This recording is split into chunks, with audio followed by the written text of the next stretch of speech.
Review of global and regional regulations on microplastics. Plastics is very common in our daily life. We can find them in straws, plastic cups, toys, plastic bottles, utensils, and in our clothing. When these items are being dumped and degraded in the environment, they will become smaller sized plastic pieces, microplastic.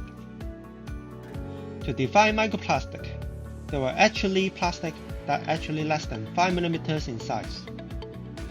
They can be further classified into primary and secondary microplastic, depending on their origins.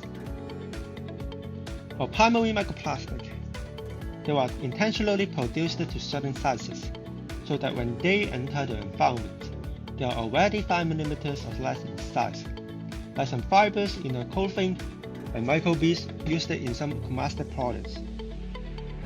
For secondary microplastic, they are formed from the disintegration of some larger plastic items existing in the environment through processes like weathering and UV radiation. So after all, why should we care about microplastic? First of all, they are harmful to aquatic species like fish because they will ingest them, but they cannot digest the microplastic. And some toxins and heavy metal can be absorbed on the surface of the microplastic. And when they pass along the food chain, they can be transferred to human beings.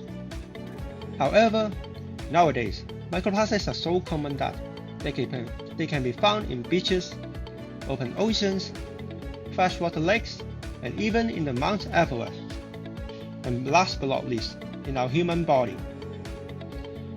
In the world today, the trend of microplastic will continue to increase even if the emission of microplastic stops today. So for Hong Kong, the situation is also worrying. More than 90% of the surveyed beaches consist of microplastic, and the mean microplastic abundance is higher than the international averages. So one of the main factors contributing to this high abundance is the input from the Pearl River. So, after knowing the situation of microplastic, what are we doing to address the problems? Microplastic is a global problem. It has gained increasing recognition as an issue of global concern, include how to control and regulate globally. The existing global framework with relevance to the marine litter and microplastic are summarized in the following and discussed. UNCLOS is known as the Law of the Sea. It was established to govern the use of the world ocean. It takes necessary measures to address the marine pollution from any source arising from direct waste dumping at sea and control the land-based discharge. So, MARPOL is known as the International Convention for the Prevention of Pollution from Ship.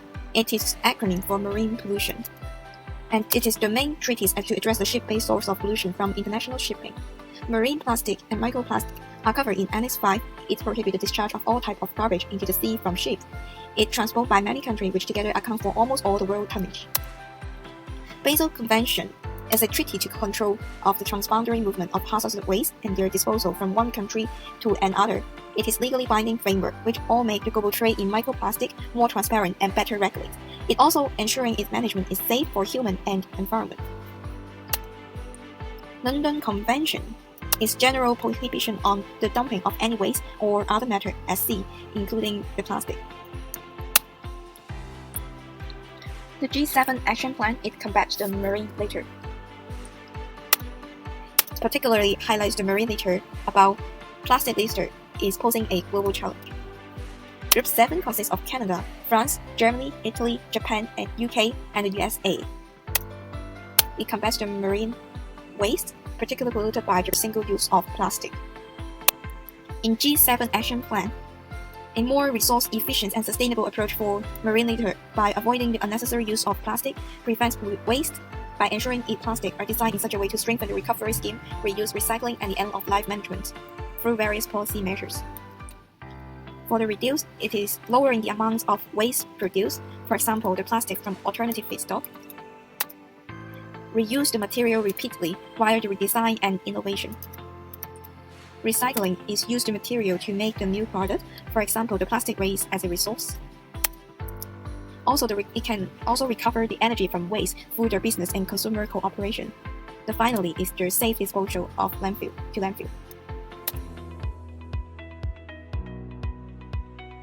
Microplastics in Hong Kong will be discussed in the following.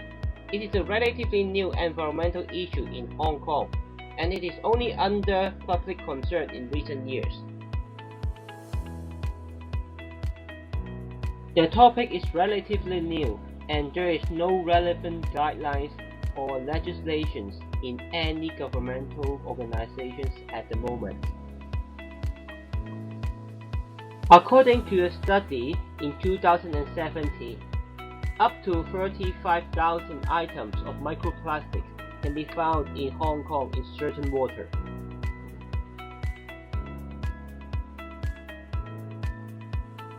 The highest number of microplastics can be found in Victoria Harbour, understandably with higher population density next to the water.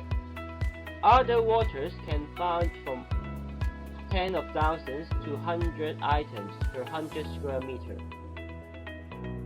The microplastic issue was raised in Legislative Council in 2019. The government responds that the microplastic study is undergoing at the moment. To understand the microplastic problem in Hong Kong, first of all, regular testings in different waters need to be carried out in coastal area, streams, beaches, and in tap water. The microplastic in what we consume is potentially very harmful because they are directly injected to our bodies. So regular checking on seafood, bottled water, and tap water for microplastic is very important. United Kingdom, USA, New Zealand, Canada, and Korea have banned or in stages to phase out microplastics in cosmetic products. There are examples where Hong Kong can follow. Hopefully, legal limits for microplastic in food, tap water, bottled water, and effluent discharge can be applied in Hong Kong. I have covered some policy that can be used to mitigate MPS problem in Hong Kong. We can promote public participation through deposit fee policy. I will show you deposit fee policy in Western Canada. Once in a while, people will bring all the accumulated plastic bottle to a depot in exchange for money. This depot also take various recyclable products as they will be recycled accordingly.